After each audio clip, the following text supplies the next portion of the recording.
ئۆپراسیۆنی لەشکری لە هەرێمی کوردان بەردەوامن ڕەوشە ئاوارتە لە چەند باژێڕان هەیە ژێ ئەنجامجی خەڵک شەپرزا بوونە و حکوومەتی نیاز دینەکارن ئارتێشا خۆ ڕاگرا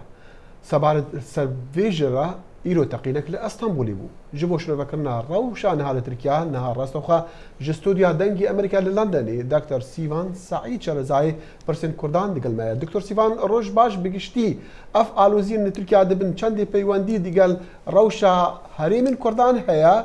yan jî her qet agadar yani peywendî peywendî belkû bigiştî tîrora li herêmî bi taybet li Sûriya dibe encamê hindê ku li Stenbolê jî teqîn dibin. بەڵێ ڕۆژ باش سپاس ژوەرە ئەوەیە کە گرنگە ئەمێنها بشۆپینن ئەوە کە گەلێک کوردستان تەسمیما خۆ گرتیە بڕیارە خۆستاندیە کە گۆداری بکە لە تەفگەری ئازادیە کوردستان هەری کەم لەوان باژێرن کە نەها سەرخۆبوون چێ دبێ کەوا پرانیە دەنگی خۆشی هەدەپە گرتبوون چەند ماهیبەری لەور ڕەوشێکی جودا و ئاوارتە هەیە و گەلی کورد لەوا لەسەر پیانە ئەگەرچی نەحەموو گەلی کوردژی بێ لە ئالیەدن ترک و دەوڵەتا ترکی بڕیارە خۆستاندیە دیسا کە حیا ئاخر حیا داوی ئەو خەندەق و ئەو بەرخۆدانە کە نەها گەلێ کورد دەمشینێ ئەوە هەموو پایماڵ بکە و بسەکنینێ ئەو باندۆر لەسەر ڕۆژئاوای تورکیاژی چێ دبە و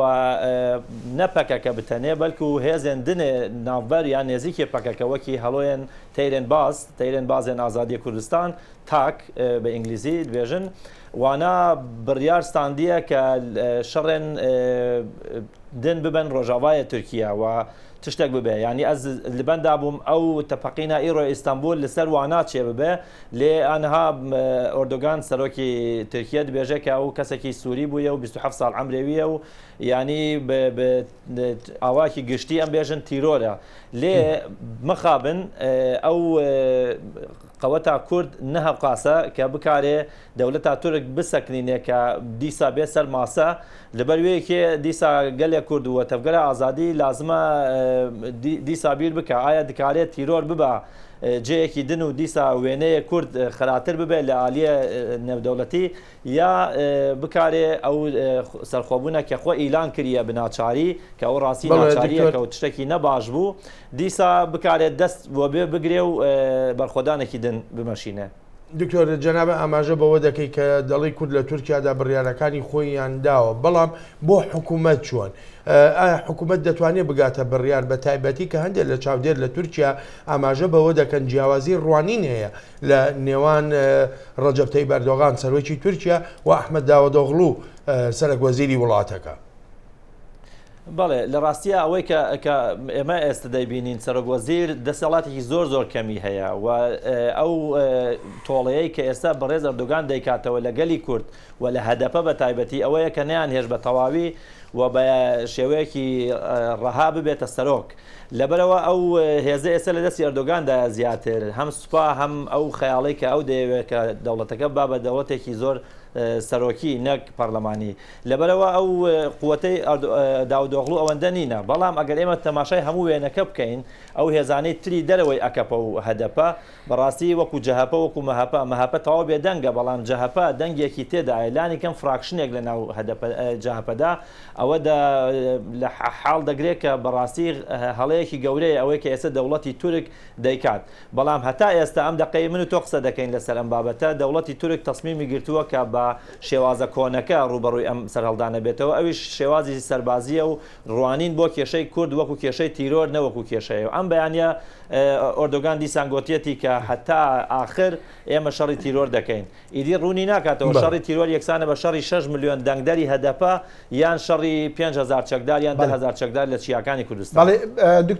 دکتۆر سیڤان بەگشتی تورکیا دەبێژە سەدە میوان ئالۆزین کورد لە هەرێمین کوردان بووین لە چەند مەهێن داوی ئەوە و کورد خەندەقا دکۆلن دە باژەڕاندا و ئەوەیە داخوازە